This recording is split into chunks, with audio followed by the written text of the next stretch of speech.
Welcome to the futurist public intellectual. Hospitality is just not the same these days.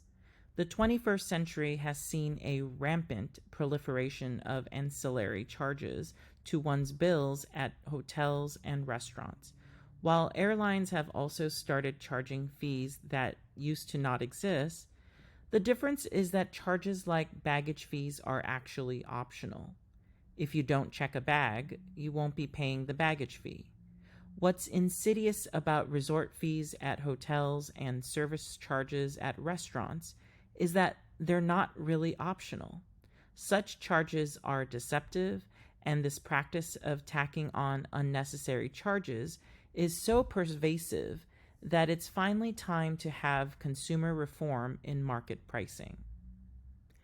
In economics, price is one of the most important factors in market dynamics. How a good is priced compared to competitors' goods and how much pricing power a business has are all significant factors that drive consumer behavior and ultimately the success of the business. When cultural practices like tipping and now resort fees and credit card service charges are allowed to distort prices, they manipulate consumer behavior and reduce trust in the economic system. Hotels love resort fees for two reasons. One, since they only have to pay third-party booking sites like Expedia a commission for the advertised room rate, they reduce their expenses in business acquisition. And two, since the room rate is taxed at the hotel occupancy rate, which is often higher than the sales tax, they can reduce their tax burden by charging sales tax on the resort fee. In the end, none of this should be the consumer's concern. In January 2023, NerdWallet found that the average resort fee at U.S. hotels was $42.41 per night. That's a significant increase in price if you thought your room rate was only $75. Hotels like to justify their resort fees by saying that you're receiving free Wi-Fi and gym access by paying the resort fee. But what if you have a mobile hotspot and don't plan on working out? You're out of luck.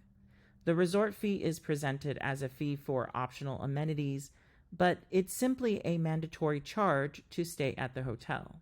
In that case, just charge a flat, all-inclusive rate.